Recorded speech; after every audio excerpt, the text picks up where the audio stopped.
To the Benzano podcast, what we're calling a spade. Great to be here with you guys today, folks. Can we be realistic for a second, please? No shit, a deal didn't get done. Pardon my language. Obviously, a deal didn't get done last night. This was the first real time these two sides sat across the table from each other and tried to actually move in a direction that can be interpreted as the right direction. We got Brianna Turner, Aneka Ogwumike, Brianna Stewart, Alicia Clark, Kathy Anglebert, New York Liberty owner. The first time these two parties are in the room together actually trying to, dare I say negotiate? Dare I even use the word negotiate? Was some progress made? I'm sure some progress was made, but not enough to where a deal was getting done. Kathy Anglebert, she says she still wants this to be a win-win on both sides. The owners, the WNBA, they need to throw these players something that they can at least think, oh, well, we got that. This is a win. We got to take this as a win and leave it. And the players, they want something transformational. And I'd argue the WNBA's current offer is transformational. A 4x raise is transformational. Salary cap jumping to over $5.5 million. Transformational. Pregnant players saying, yeah, you can't trade me. Transformational. Adding additional roster spots for developmental players. Transformational. Free league pass. The offer on the table is fairly transformational. It's just not good enough for the players. So the question is, what are the owners going to concoct? What mental jujitsu are they going to perform to let these players think, you know what? We won this deal. We're good to go. We'll take this deal. But as of right now, nothing has been agreed to. WNBA players meet for overnight CBA talks. No deal yet. The sides gathered at a Midtown Manhattan hotel in the early evening Tuesday for a meeting that went well past midnight into Wednesday. Annie Costabile, she was on scene. Alexa Filippo, she was on scene. Howard Megdal's co-host, I'm so sorry, I forgot your name. She was on scene. And the one and only, the man himself, Venom Reacts, was on scene as well. Shout out to Venom. I believe he is a New York native. He camped outside. I tune into the live stream occasionally. I saw the Jesse Pinkman moment, so I was there a little late. Shout out to Venom. He was outside waiting for them to come out of the building so he could video some of the interviews that take place, so he could ask some of his questions of his own. So shout out to Venom. I'm sure you guys are subscribed by now. He's absolutely killing it. If not, go subscribe to his channel. Annie Costabile, update. Entering the 11th hour, players left out a side entrance, making no comment to media as they exited. Now my question is, were they walking towards the main entrance? Said, oh, is that the media out there? Oh, let's go out the side entrance, girls. The media said, oh, run to the side entrance. Hey, any questions? No? Oh, no, okay. They left out the side entrance. WNBPA Executive Director Terry Carmichael Jackson just spoke to media, recapping the last 10 plus hours of negotiations, regarding the last 10 hours. When asked how she would describe negotiations, she said, quote, I would describe the last 10, 11 hours as a lot of conversation going in the right direction. Asked if there was any indication a deal would be reached in the coming days, she said, you know, the only thing I'm going to say on that is conversations are continuing as they need to be. Are we going to get something done by the end of the week? Are we going to get something done by next week? Nothing done last night. How much progress was actually made?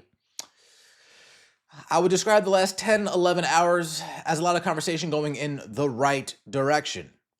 Well, that's strange. What would you categorize the last few proposals that the WNBA sent you the wrong direction? The WNBA, the movement on their side has been in the right direction. So did they move in your favor, or are we just now not going to trash the league every opportunity that a microphone has put in our face? Are we going to actually be cordial and professional and not childish and emotional? I wouldn't hold my breath. Easter isn't too far away. If we know anything about the Players Association, they're going to use Easter to take some type of stab at the owners if a deal's not met. Maybe they open up an Easter egg and, hey, pay us what you owe us. Who knows? Andy Constable also says the WNBPA staff left in the Langham just before 5 a.m., rounding out a nearly 12-hour bargaining session. WNBA staff still on site. So the players and the Players Association left first. WNBA stayed behind, congregating, recapping, seeing where things stand in their eyes, what the best game plan is moving forward before they went home, got some shut-eye. WNBA Commissioner Kathy Anglebert spoke to reporters more than 12 hours after negotiations began. Her tone was very balanced as she assessed where things stand. It's complex, but we're working towards a win-win deal. Like we've been saying, transformational deal for these players that balances all the things we've been trying to balance with continued investment by our owners, etc. So we're working hard towards that, and we will have work, and we still have work to do. Still a joke. They waited till deadline day to get in a room and didn't even start till after 5. Could have had this done months ago. Again, the fact that this happened March 10th going into March 11th just shows how unserious the Players Association really was throughout this whole entire thing. The fact that they didn't request to get an in-person meeting months ago, December, January, February, that's on them. They want something from the owners. That's on them to go out of their way to request that. But they're all busy with Unrivaled. They're all busy with Athletes Unlimited, all these other things that aren't conflicts of interest. They were too busy with that. Let's get right into Andy Constable's article recapping the night. Manhattan, the block on 5th Avenue between 37th and 36th in Midtown was buzzing when a collection of WNBA and PA personnel descended around 5 p.m. for pivotal negotiating session. Brianna Stewart, Nneka Ogwumike, Bree Turner, and Alicia Clark were the players in attendance at the Langham Hotel where the meeting took place. WNBA Commissioner Kathy Anglebert, head of the league operations Bethany Donovan, and Liberty owner Clara Wu Tsai were among those representing the league's side. By the time the player... We're leaving the men out of it, I guess. Right? So we can't... So smart decision. So we can't do any of this whole sexist, misogynist garbage. Hey, men, gentlemen, stay home. Stay home. Adam, trust me. We got this. They're going to pull out those cards, and we don't even want to go through that. Just stay home and let us handle this. All right. Hey, shit. By the time the players exited through a side entrance of the hotel just before 3 a.m., the block was a desolate reflection of the early morning hour. The Player Association's executive committee members left after nearly 10 hours of negotiations, ignoring media's request for comment. League and union staff remained past 4 a.m., continuing the session. Anglebert and other league staff left roughly at 5:20 a.m. with no deal yet in place. It's complex. Anglebert told reporters we're working for a win-win deal. When asked for clarification on a timeline, Anglebert said, quote, "We've got to get it done soon." How soon? How anxious are we to get a deal done? What's the energy level to continue to move this forward? Players Association Director Terry Carmichael Jackson told reporters outside the Langham, "I would describe the last 10 hours a lot going in the right direction." When asked whether there was any indications the deal would be reached in the coming days, Jackson said, "The only thing I'm going to say is that the conversations are continuing." The March 10th deadline comes and goes. Last week in Miami, two of the biggest stars said the players and league should meet for a marathon labor meeting. The league had set its deadline for starting the season on time was March 10th, but that deadline had only been communicated in recent weeks. The divide between the players and owners has remained the same for over a year. How to share the enormous amount of new money flooding into the WNBA, courtesy of a new media deal that Adam Silver negotiated, and Kathy Anglebert did her best to carve as much of that out as she possibly could.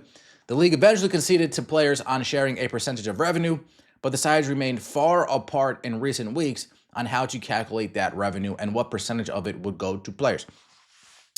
So initially the league wasn't willing to give them a percentage of revenue, and now that seems like a win. It's not 1, 2, 3, 4. It's around 15% from everything that's been reported thus far. Did that number move in the meetings? Did the salary cap move in the meeting? Or did a bunch of little throw-ins get thrown in the basket, right? They didn't get the big present under the Christmas tree. They got a lot of stocking stuffers. They didn't get the big basket. Oh my gosh, they didn't get the big present. Oh my goodness, what's this big present wrapped? This present's so big you had to put a tarp over it. You can't fit gift wrap. Or did the owners just put a lot of little stocking stuffers, some gloves, a hat, some chapstick, maybe a little gadget? Who knows? Before Tuesday's meeting, proposals were exchanged by the league and the union. The details of those proposals were never leaked, a shift from earlier in the negotiations. Nothing got done. Locked in the room for 11 hours plus.